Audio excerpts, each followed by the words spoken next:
বাংলাদেশের ফেতনাবাটি লামাঝাবিগুলো আব্দুল মালেক দামাত বারগুম আলিয়া বেগম খালেদা যে জানাজা পড়িয়েছেন হানাফি মাযহাব অনুযায়ী পড়াইছেন। মূর্খ মুজাফফর বিন মহসিন এবং তার পেতাত্তারা তারা বিভিন্নভাবে এইটাকে খারাপভাবে উপস্থাপনের অপচেষ্টা চালাচ্ছে। তারা বলছে জানাজার নামাজে সূরা ফাতিহা যদি না পড়ে তাহলে নামাজ হবে না। এই বেয়াদবের বাচ্চারা, জানাজার নামাজে যদি সূরা ফাতিহা না পড়লে জানাজার নামাজ না হয়, এটা যদি নামাজ হয় তাহলে রুকু সেজদা কেন করিস না? এই গুনামি কেন করিস না? তাহলে তোদের জানাজার নামাজে রুকু সেজদাও তো রুকন। যেই নামাজে সূরা ফাতিহা ছাড়া নামাজ হয় না, ওই নামাজ তো রুকু সেজদা বিশিষ্ট নামাজ। জানাজার নামাজে রুকু সেজদা করিস না কেন? বেয়াদবগুলো আজ বাংলার জমিনের আনাচে গানাচে সব জায়গায় ফিতনা ছড়িয়ে দিয়েছে। এই বেয়াদবদেরকে এখনই প্রতিহত করতে হবে। যদি প্রতিহত না করা যায়, বাংলাদেশে আফগানিস্তানে যেমনভাবে আহলে হাদিসকে নিষিদ্ধ করে আফগানিস্তান একটি সোনার দেশ পরিণত হয়েছে, বাংলাদেশকে যদি ইসলামিকভাবে রাজনৈতিকভাবে এগিয়ে নিয়ে যেতে হয়, ইসলামিক রাজনীতিকে প্রতিষ্ঠিত করতে হয়, বাংলাদেশে ইসলামী রাজনীতির সবচেয়ে বড় বাধা হলো লামাজাবি শয়তানগুলো। অতএব এদেরকে এখনই নিষিদ্ধ করতে হবে। কি আশ্চর্য কথা, সূরা ফাতিহা পড়ে নাই, নামাজ হয় নাই। আরে সূরা ফাতিহা পড়লে যদি নামাজ না হয় তাহলে রুকু সেজদাতে তোরা জানাজাই করিস নাই, তোদের নামাজ তো হয় নাই।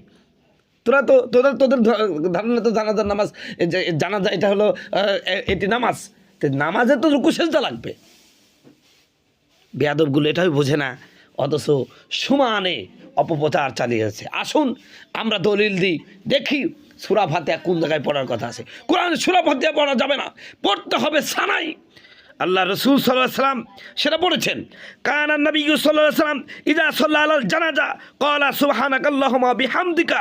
নবী সাল্লাল্লাহু আলাইহি ওয়াসাল্লাম যখন জানাজার নামাজ পড়তেন তখন তিনি বলতেন সুবহানাকাল্লাহুম্মা বিহামদিকা। সুনানে বাইহাকী 4 নম্বর খণ্ডের 34 নম্বর পৃষ্ঠা দ্বারা একত্রিত এই হাদিসখানা উল্লেখ আছে। সম্মানিত বন্ধুগণ, আমার ভাইয়েরা আমার, এরপরে ওরা আবার দলিল দেয়, আল্লাহ বলছেন সল্লু আলা সাহিবিকুম, তোমরা তোমাদের সাথীর জন্য নামাজ আদায় করো। আরে ভাই, সলাতের অর্থ তো অনেকগুলো অর্থ। সলাতের অর্থ আরেকটি অর্থ হলো প্রার্থনা করা, দোয়া করা। সলাতের দোয়া একটি অর্থ আছে। এখানে সলা মানে যে আমরা রুকু সেজদা বিশিষ্ট যে নামাজ পড়ি ওই নামাজ না, এখানে সলাতের অর্থ হলো দোয়া। হাদিসের মধ্যে এরকম একটা বর্ণনা এসেছে, আল্লাহ রসুল সাল্লাল্লাহু আলাইহি ওয়াসাল্লামের সাহাবী হযরত আবু হুরায়রা রাদিয়াল্লাহু আনহু বলেন, রসুল সাল্লাম জানাজার নামাজে প্রথমে তাকবীরের পর নীরবে দোয়া পড়তেন। সুনানে তিরমিজি হাদিস নাম্বার 1029। এই নীরব দোয়াকেই হানাফি ফকিহগণ সানা হিসেবে গ্রহণ করেছেন।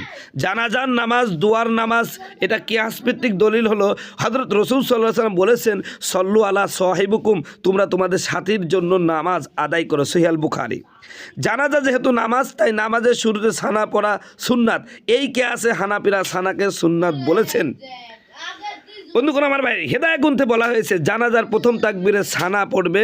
দুরুল মুক্তার ফতোয়া হিন্দিয়াতেও একই কথা বলা হয়েছে। সানা কেন পড়া হয়? কারণ জানাজায় রুকু সেজদা নাই, কোরআন তেলাওয়াত নাই, সম্পূর্ণ নামাজটাই দোয়া। এজন্য জানাজায় সানাই পড়তে হবে, সূরা ফাতিহা পড়া যাবে না। সূরা ফাতিহা না পড়াটাই উত্তম, বরং সানা পড়াই উত্তম।